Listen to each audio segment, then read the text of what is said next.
ನಮಸ್ಕಾರ ಸ್ನೇಹಿತರೆ, welcome back to my channel.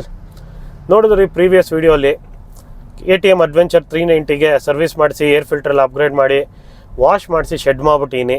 ಇನ್ನೇನು Jan 2 ಗಾಡಿ ಆಚೆ ಬರೋದು. ಹೊರಡೋಕ್ಕಿಂತ ಮುಂಚೆ ಒಂದು ಫ್ಯೂಯಲ್ ಫಿಲ್ ಮಾಡಿಸಿ ಏರ್ ಪ್ರೆಷರ್ ಚೆಕ್ ಮಾಡಿಸ್ಕೊಂಡ್ರೆ ಆಯಿತು, ಗಾಡಿ ರೆಡಿ ಇರುತ್ತೆ ಜರ್ನಿಗೆ. ಸೊ ಗಾಡಿಗೆಲ್ಲ ಅಪ್ಗ್ರೇಡ್ ಮಾಡಿದ್ದಾಯಿತು, ರೆಡಿ ಆಯಿತು. ನಾವು ಸ್ವಲ್ಪ ರೆಡಿ ಆಗೋಣ ಅಂತ ಅನ್ಕೊತಾಯಿನಿ. ಸೊ ಒಂದಿಷ್ಟು ಫ್ಯೂ ಅಪ್ಗ್ರೇಡ್ಸ್ ಪ್ಲ್ಯಾನ್ ಮಾಡ್ತಾಯಿನಿ. ಸೊ Rynox ಗೇರ್ಸ್ ಪ್ಲ್ಯಾನ್ ಮಾಡ್ತಾಯಿನಿ, ಬೇಸ್ ಲೇಯರ್ಸು ಮತ್ತು ಹಾಗೆ ಹೆಲ್ಮೆಟ್ ಕೂಡ. ಸೊ ನನ್ನ ಹತ್ರ ಈಗ ಪ್ರೆಸೆಂಟು Rynox Air GT 2 ಇದೆ ಮತ್ತು ಅಡ್ವೆಂಟೋ ಪ್ಯಾಂಟ್ ಯೂಸ್ ಮಾಡ್ತಿದ್ದೆ. ರೀಸೆಂಟಾಗಿ ಆಫ್ ರೋಡ್ಗೆ ಹೋದಾಗ ಒಂಚೂರು ಬಿದ್ದಾಗ ಅದೆಲ್ಲ ಹರಿದೋಗಿದೆ. ಸೊ ಹಾಗಾಗಿ ಪ್ಯಾಂಟ್ ತೊಗೊಳ್ಳೋ ಪರಿಸ್ಥಿತಿ ಬಂದಿದೆ. ಅದ್ರ ಜೊತೆಗೆ ಹಾಗೆ ಒಂದು ಜಾಕೆಟ್ ಕೂಡ ತೊಗೊಂಬಿಡೋಣ ಅಂತ ಪ್ಲ್ಯಾನ್ ಮಾಡ್ತಾಯಿನಿ. ಕಂಟಿಲಿ ಒಂದಿಷ್ಟು ಹೊಸ ಗ್ರಾಫಿಕ್ಸ್ ಡಿಸೈನ್ಸ್ಗಳು ಬಂದಿದೆ, ಅದರಲ್ಲಿ ಹೆಲ್ಮೆಟ್ ಒಂದೆರಡು ಇಷ್ಟ ಆಗಿದೆ. ಸೊ ಅದನ್ನ ಚೆಕ್ಔಟ್ ಮಾಡೋಕ್ಕೆ ಅಂತ ಪವರ್ ಸ್ಪೋರ್ಟ್ಸ್ ಸ್ಟೋರ್ ವಿಸಿಟ್ ಮಾಡ್ತಾಯಿನಿ. HSR ಲೇಔಟಲ್ಲಿ 2 ಕೆಲಸ ಇದೆ ನನಗೆ. ಮೊದಲನೇದು ಹೆಲ್ಮೆಟ್ಟು, ಅದ ನಂತರ Rynox ಸ್ಟೋರ್ ವಿಸಿಟ್ ಮಾಡೋದು. ನೋಡೋಣ ಏನೇನು ಕೆಲಸ ಇವತ್ತಾಗುತ್ತೆ ಅಂತ. ಬಟ್ ಒಂದ್ಸರಿ ಟ್ರಯಲ್ ಮಾಡಿ ನಿಮಗೆ ತೋರಿಸ್ಕೊಡ್ತೀನಿ ಹೆಲ್ಮೆಟ್ ತೊಗೊಬೇಕಾದ್ರೆ ಏನೇನು ಫ್ಯಾಕ್ಟರ್ಸ್ನ ಕನ್ಸಿಡರ್ ಮಾಡಬೇಕಾಗತ್ತೆ ಅಂತ.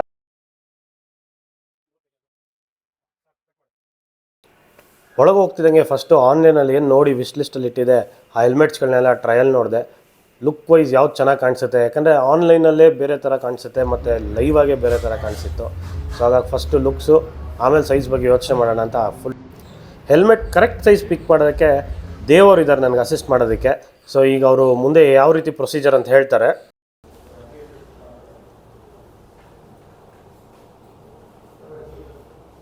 ನಿಮ್ಮದು ಸೈಜ್ ಬಂದು 55.5 ಇರೋದು ಸರ್. ನಿಮ್ದು ಆ್ಯಕ್ಚುಲಿ ಸ್ಮಾಲ್ ಸೈಜ್. ನೀವು ಸ್ಮಾಲ್ ಟ್ರೈ ಮಾಡಿ ನೋಡಿದ್ರೆ ಅಲ್ಲಿ ಟೈಟ್ ಆಯ್ತು, ಟೈಟ್ ಆಯಿತು ಅದು ಮೂವ್ಮೆಂಟ್ಸ್ ಆದರೆ ಮತ್ತು ಇನ್ನು ಒಳಗೆ ಹೋಗೋಕ್ಕೂ ತುಂಬ ಕಷ್ಟ ಅಂದರೆ. ಬಟ್ ಇದು ಮೀಡಿಯಮ್ ವಾಬಲ್ ಆಗುತ್ತೆ ಸರ್. ಯಾಕಂದರೆ ಜಸ್ಟ್ ಒಂದ್ಸಲ ಟ್ರೈ ಮಾಡಿ ನೋಡಿ, ನೀವು ಒಂದು ಸ್ಮಾಲ್ ಟ್ರೈ ಮಾಡಿ ನೋಡಿ. ಯಾಕಂದರೆ ಜಸ್ಟ್ ವೇರ್ ಮಾಡಿ ಒಂದು 2 ಮಿನಿಟ್ಸ್ ನೋಡಿ.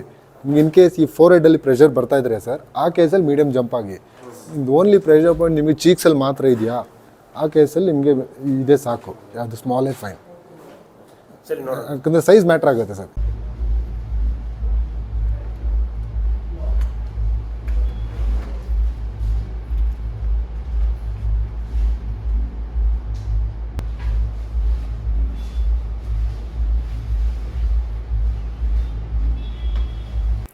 ನಾನು ವೇರ್ ಮಾಡಿರೋ ಹೆಲ್ಮೆಟ್ ಸೈಜು ಸ್ಮಾಲು. ಲೈಫಲ್ಲಿ ಫಸ್ಟ್ ಟೈಮ್ ನನಗೂ ಗೊತ್ತಾಗ್ತಿದೆ ಸ್ಮಾಲ್ ಆಗುತ್ತೆ ನನ್ನ ಹೆಡ್ ಸೈಜ್ಗೆ ಅಂತ. ಇದಕ್ಕಿಂತ ಮುಂಚೆ ನಾನು ಬೇರೆ ಬೇರೆ ಸೈಜ್ಗಳೇ ಉಪಯೋಗಿಸ್ತಾ ಇದ್ದು. ಹೆಲ್ಮೆಟ್ ವೇರ್ ಮಾಡಿ ಫೋರ್ ಹೆಡ್ ಮೇಲೆ ಏನೋ ಪ್ರೆಷರ್ ಬೀಳುತ್ತಾ ಅಂತ ಚೆಕ್ಔಟ್ ಮಾಡೋದಕ್ಕೆ ಒಂದು 15-20 ನಿಮಿಷ ಶೋರೂಮಲ್ಲಿ ಇಲ್ಲೇ ಕೂತಿದ್ದೆ.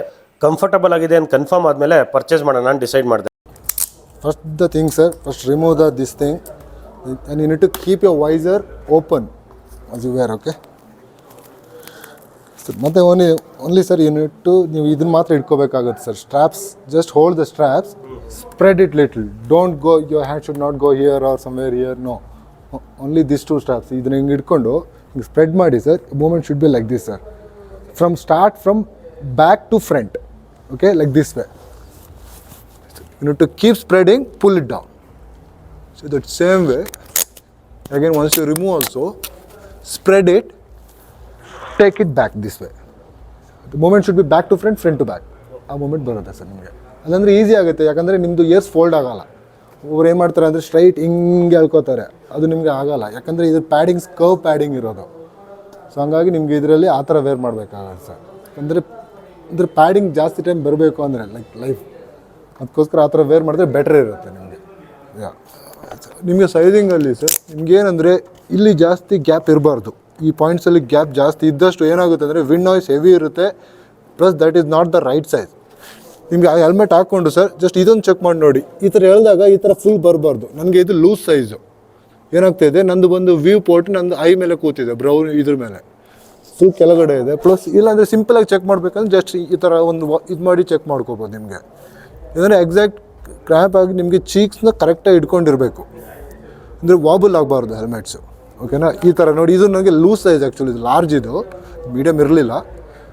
ನೋಡಿ ಇದು ಯಾವ ಥರ ಮೂಮೆಂಟ್ ಇದೆ ನೋಡಿ. ಈ ಥರ ಮೂಮೆಂಟ್ ಬರಬಾರ್ದು. ಇದು ಏನಾಗುತ್ತೆ, ಹೋಗ್ತಾ ಹೋಗ್ತಾ ಒಂದು ಆಫ್ಟರ್ ಕಪಲ್ ಆಫ್ ಯೂಸೇಜಸ್ಸು ನಿಮಗೆ ಇನ್ನೂ ವಾಬ್ಲಿಂಗ್ ಜಾಸ್ತಿ ಆಗಿ ನಿಮಗೆ ವಿಂಡ್ ಬ್ಲಾಸ್ಟ್ಗೆ ಇದಾಗುತ್ತೆ ನಿಮಗೆ ಅದು. So better to go for a right size sir. ಯಾಕಂದರೆ ಮೀಡಿಯಮ್ ಅಂದರೆ ಮೀಡಿಯಮ್ ಇರುತ್ತೆ. So done with all the packings. Thanks to Dev, ತುಂಬ ಈಸಿಯಾಗಿ ಮಾಡಿಕೊಟ್ರು. ನಾನು ಕನ್ಫ್ಯೂಷನಲ್ಲಿ ಮೀಡಿಯಮ್ ತೊಗೊಂಡ್ಬಿಡ್ತಿದ್ದೆ. ಸೊ ಅವ್ರು ಆಮೇಲೆ ಸೈಜ್ ಚೆಕ್ ಮಾಡಿದ್ರಿಂದ ನನಗೆ ಎಸ್ ಕೊಟ್ಟಿದ್ದಾರೆ. ರೈನಾಕ್ಸ್ ಬೇಸ್ ಲೇಯರಲ್ಲಿ ಸೈಜ್ ಸಿಕ್ಕಿಲ್ಲ, ಹಾಗಾಗಿ ವಯಟಾರಾ ಬೇಸ್ ಲೇಯರ್ ಬಾಟಮ್ ತೊಗೊಂಡಿದ್ದಾಯಿತು. ನಾನು ಆಕ್ಸರಲ್ಲಿ ಯೂಸ್ ಮಾಡ್ತಾ ಇದ್ದೆ XL or large would be fine ಅನ್ಕೊಂಡು ಬಂದೆ. ಈಗ ರೈನಾಕ್ಸ್ ಸ್ಟೋರ್ ಕಡೆ ಬಂದಿದ್ದೀವಿ. ನೋಡಿ ನಿಮ್ಗೆ ರೈಟ್ ಹ್ಯಾಂಡ್ ಸೈಡಲ್ಲಿ ಕಾಣಿಸ್ತಿದೆ.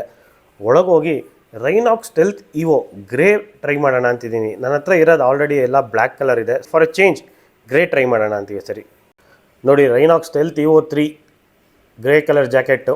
ಇವ್ರ ಹತ್ರ ಸೈಜ್ ಅವೈಲೇಬಿಲಿಟಿ ಇಲ್ಲ, ಇರೋದು ಒಂದೇ ಎಕ್ಸೆಲ್ಲು. ಪ್ಯಾಂಟ್ ಅನ್ಕೋ ಸೈಜ್ ಬಗ್ಗೆ ಕೇಳಲೇಬೇಡಿ, ಇರೋದು ಸ್ಮಾಲ್ ಒಂದೇ ಸರ್. ಏನಪ್ಪ ಕಾರಣ, ಯಾವುದೂ ಇಲ್ಲ, ಏನು ಔಟ್ ಆಫ್ ಸ್ಟಾಕಾ, ಹೊಸದೇನಾದ್ರು ಬರ್ತಿದೆಯಾ ಅಂತ ಕೇಳಿದೆ. ಇಲ್ಲ ಸರ್, ಅಂಡರ್ ಮ್ಯಾನುಫ್ಯಾಕ್ಚರ್ ಇದೆ, ಏನೂ ಅಪ್ಗ್ರೇಡ್ಸ್ ಇಲ್ಲ, ಪ್ರಾಡಕ್ಟ್ ಔಟ್ ಆಫ್ ಸ್ಟಾಕ್ ಆಗಿದೆ ಅಷ್ಟೇ. ನೋಡಿ ಈಗ ನಿಮ್ಗೆ ಕಾಣಿಸ್ತಾ ಇರೋದು quest proof protective base layers. Off ರೋಡರ್ಗಳಿಗೆ ಭಾರಿ ಹೆಲ್ಪ್ಫುಲ್ ಇದು. ಅದರ ಮೇಲೆ ಹಾಕ್ಕೊಳ್ಳೋವಂಥ ಜಾಕೆಟ್ಸ್ಗಳು, ಪ್ಯಾಂಟ್ಸ್. ಬನ್ನಿ ಹಾಗೆ ಒಂದು ರೈನಾಕ್ಸ್ HSR ಲೇಔಟ್ ಸ್ಟೋರ್ ಟೂರ್ ಮಾಡೋಣ. ಸ್ಟೋರ್ ತುಂಬ ಖಾಲಿ ಅನಿಸ್ತಿದೆ. ಇರೋದು ಪ್ರಾಡಕ್ಟ್ಸ್ಗಳನ್ನೇ ಮುಂದಕ್ಕೆ ತಗಲಾಕಿದ್ದಾರೆ, ಎಲ್ಲ ಅಂಡರ್ ಮ್ಯಾನುಫ್ಯಾಕ್ಚರಿಂಗ್. ಹ್ಯಾಂಡ್ ಗ್ಲೌಸ್ಗಳು ಪರವಾಗಿಲ್ಲ, ಸ್ಟಾಕ್ ಇತ್ತು ಮತ್ತು ಸೈಜ್ ಕೂಡ ಅವೈಲೇಬಲ್ ಇದೆ. ರೈನ್ ಜಾಕೆಟ್ಸ್, ಥರ್ಮಲ್ ಜಾಕೆಟ್ಸ್ ಮತ್ತು ನೋಡಿ ಲಗೇಜ್ ಸಿಸ್ಟಮ್ಗಳು ಕೂಡ ಕಾಣಿಸ್ತಿಲ್ಲ, ತುಂಬ ಕಮ್ಮಿ ಇದೆ. ಇವ್ರದ್ರಲ್ಲಿ ಆ್ಯಕ್ಚುಲಿ ತುಂಬ ಇದೆ ವೆರೈಟೀಸ್ಗಳು. ಹೈಡ್ರೇಷನ್ ಬ್ಯಾಕ್ ಪ್ಯಾಕ್ 2950 ರೂಪಾಯಿ ಅಂತ ಇದ್ರ ಕಾಸ್ಟು. ಬ್ಲ್ಯಾಡರ್ ಇನ್ಕ್ಲೂಡೆಡ್ ಇಲ್ಲ, ಸಪ್ರೇಟಾಗಿ ಪರ್ಚೇಸ್ ಮಾಡಬೇಕು. ಬಟ್ ಲುಕ್ ವೈಸ್ ಚೆನ್ನಾಗಿದೆ. ಹೆಲ್ಮೆಟ್ ಎಷ್ಟು ಇಂಪಾರ್ಟೆಂಟೋ ಅಷ್ಟೇ ಇಂಪಾರ್ಟೆಂಟ್ ಪಿನ್ಲಾಕ್. ಈಗ ಚಳಿಗಾಲ ನಡೀತಿದೆ, ಸೊ ಬೆಳಗ್ಗೆ ಹೊತ್ತು ರೈಡ್ ಮಾಡಬೇಕಾದ್ರೆ ನಮ್ಮ ಉಸಿರಿಗೆ ಫುಲ್ ಫಾಗ್ ಕಟ್ಕೊಳ್ಳುತ್ತೆ ವೈಸರಲ್ಲಿ. ಆ್ಯಂಟಿ ಫಾಗ್ ಪಿನ್ಲಾಕ್ ನೆಸಿಟಿ ತುಂಬ ಇದೆ ಅನಿಸ್ತು. ಸೊ ಹಾಗಾಗಿ ಇನ್ಸ್ಟಾಲ್ ಮಾಡಿಸ್ಬಿಡೋಣ ಅಂತ ಬಂದೆ. HSR ಲೇಔಟ್ ಸ್ಟೋರಲ್ಲಿ ಪಿನ್ಲಾಕ್ ಇರಲಿಲ್ಲ, ಸೊ ಜಯನಗರ್ಗೆ ಬಂದಿದ್ದಾಯಿತು. ಪಿನ್ಲಾಕ್ಗೆ ಬರೋಬರಿ 2000 ರೂಪಾಯಿ ಆಯ್ತು ರೀ. ಪಿನ್ಲಾಕ್ ಇನ್ಸ್ಟಾಲೇಷನ್ ಪ್ರೊಸೆಸ್ ತುಂಬ ಈಸಿ. ವೈಸರ್ ರಿಮೂವ್ ಮಾಡಿ 2 ಮಿನಿಟ್ಸಲ್ಲಿ installation ಮುಗ್ದೋಗುತ್ತೆ. ರೈನಾಕ್ಸ್ stealth evo 3 jacket ಸಿಕ್ಬಿಡ್ತು, pant ಸಿಕ್ಕಿರಲಿಲ್ಲ. ಸರಿ ಜಾಕೆಟ್ ಸಿಕ್ಕಿದೆ, ಎತ್ಕೊಂಡು ಹೋಗೋಣ, ಆಮೇಲೆ ಪ್ಯಾಂಟ್ ಏನೋ ಒಂದು ವ್ಯವಸ್ಥೆ ಮಾಡ್ಕೊಳ್ಳೋಣ ಅಂತ ರಿಸ್ಕ್ ತೊಗೊಂಬಂದೆ. ಬೆಂಗಳೂರಲ್ಲಿ ಹುಡುಕರು ಸಿಕ್ಕಿಲ್ಲ, ಆನ್ಲೈನಲ್ಲಿ ಹುಡುಕರು ಸಿಕ್ಕಿಲ್ಲ. ಕೊನೆಯದಾಗಿ ಡೆಸ್ಟಿನೇಷನ್ ಮೋಟೋ ಅನ್ನೋ ಒಂದು ಜಾಗದಲ್ಲಿ ನನಗೆ ಬೇಕಾಗಿರೋಂಥ ಎಲ್ ಸೈಜ್ ಪ್ಯಾಂಟ್ ಅವೈಲೇಬಲ್ ಇತ್ತು. ಆರ್ಡ್ರ್ ಮಾಡಿ ಏನಿಲ್ಲ ಅಂದರೂ 9 ದಿನ ಆಯಿತು. Delivery full late. Speed post 9 ದಿನ ಆಗುತ್ತಾ ಅಂತ ಕೇಳಿದ್ರೆ ಏನೋ ಗೊತ್ತಿಲ್ಲ ಸರ್, ನಿಮ್ಮದೇ ಫಸ್ಟ್ ಟೈಮ್ ಇಷ್ಟು ಲೇಟ್ ಆಗ್ತಿರೋದು. ಯೂಶ್ವಲಿ 3 ವರ್ಕಿಂಗ್ ಡೇಸಲ್ಲಿ ಎಲ್ಲರಿಗೂ ರೀಚ್ ಔಟ್ ಆಗೋಗುತ್ತೆ. ಕ್ರಿಸ್ಮಸ್ ವೆಕೇಷನ್ ಇರೋದ್ರಿಂದನೋ ಏನೋ ಗೊತ್ತಿಲ್ಲ, ಫುಲ್ ಡಿಲೇ ಆಗಿದೆ ಅಂತ ಆಯಿತು. ಕೊನೆಗೂ ಬಂತು ಗುರು. ಈ ರೈಡ್ಗೆ ಈ ಪ್ಯಾಂಟ್ ಇಲ್ಲದೆ ಓಡಾಡಬೇಕೇನೋ ಅಂದ್ಕೊಂಡಿದ್ದೆ. So finally stealth grey pant. ಈ ಲಾಂಗ್ ರೈಡ್ ಹೋಗೋದಕ್ಕೆ ಅಂತ ತುಂಬಾ ಖರ್ಚು ಮಾಡ್ತಾ ಇದ್ದೀವಿ. ಕೊನೆಯದಾಗಿ ಪ್ಯಾಕ್ಟಾಕ್ ಎಡ್ಜ್ ಡಿಯೋ ಬುಕ್ ಮಾಡಿದ್ವಿ, ನನಗೆ ಒಂದು, ರಂಜನ್ಗೆ ಒಂದು ಅಂತ. ಇದು ಟಾರ್ಕ್ ಬ್ಲಾಕಲ್ಲಿ ಬುಕ್ ಮಾಡಿದ್ವಿ. ಬೆಂಗಳೂರಲ್ಲಿ ಎಲ್ಲಿ ಹುಡುಕರು ಸಿಗ್ತಿಲ್ಲ ಗುರು, ಹೆವಿ ಡಿಮ್ಯಾಂಡು ಮತ್ತು ಔಟ್ ಆಫ್ ಸ್ಟಾಕ್ ಎಲ್ಲ ಕಡೆ. ಇದು ಕೂಡ ಅದೇ ಥರ ಇದು ಗುರು. ಬುಕ್ ಮಾಡಿ ತುಂಬ ದಿನ ಸ್ಟಾಕ್ ಅವೈಲೇಬಲ್ ಮಾಡಿದ್ರು, ಬಟ್ ಪಾರ್ಸಲ್ ಬರೋದಕ್ಕೆ ತುಂಬ ಟೈಮ್ ತೊಗೊಂತು. ಈ ರೈಡಿಗೆ ಅಂತ ಏನೇನು ಮಾಡಿದ್ದೀವಿ ಎಲ್ಲ ಡಿಲೇ ಆಗಿದೆ. ರೈಡ್ ಕೂಡ ಅಷ್ಟೇ, ಡಿಸೆಂಬರ್ 23 ನಾವು ಹೊಡಬೇಕಾಗಿದ್ದು, ಅದು ಪೋಸ್ಟ್ ಮಾಡಿತ್ತು. ಸೊ ಅದೇ ಥರ ಎಲ್ಲ ಪ್ರಾಡಕ್ಟ್ಸ್ಗಳಲ್ಲೂ ಅಷ್ಟೇ ಡಿಲೇ ಆಗಿ ಫೈನಲಿ ಕಾರ್ಡೋ ಪ್ಯಾಕ್ಟಾಕ್ ಎಡ್ಜ್ ಡಿಯೋ ಕೈಗೆ ಸಿಕ್ತು. ಶಶಾಂಕ್ ಅಂತ ಒಬ್ಬರು ಪರ್ಸನ್ ನನಗೆ ಕಾಲ್ ಮಾಡಿ ಪ್ರೋಸೆಸ್ ಎಲ್ಲ ಮಾಡಿದ್ರು, ತುಂಬ ಈಸಿಯಾಗಿ ಮಾಡಿಕೊಟ್ರು. ನಾನು ಅವ್ರಿಗೆ ಎಕ್ಸ್ಪ್ಲೇನ್ ಮಾಡಿದೆ ನನ್ನ ಅರ್ಜೆನ್ಸಿ. ಸೊ ಅದನ್ನು ಅರ್ಥ ಮಾಡ್ಕೊಂಡವರು, ಓಕೆ ಸರ್ ನಿಮ್ಮ ರೈಡ್ ಇರೋದು ಈ ಸೋ ಆ್ಯಂಡ್ ಸೋ ಡೇಟ್, ಅದಕ್ಕಿಂತ ಮುಂಚೆ ನಾನು ನಿಮಗೆ 100% ಪ್ರಾಡಕ್ಟ್ ಅವೈಲೇಬಲ್ ಮಾಡಿಕೊಡ್ತೀನಿ, ನೀವು ಬುಕ್ ಮಾಡ್ಕೊಳ್ಳಿ ಅಂತ ಹೇಳಿದ್ರು. A special thanks to torque block and Shashank for making this product available within time. Last but not the least, ಜಾಕಿ. ಇದಿಲ್ಲ ಅಂದರೆ ಭಾರಿ ಕಷ್ಟ ಗುರು.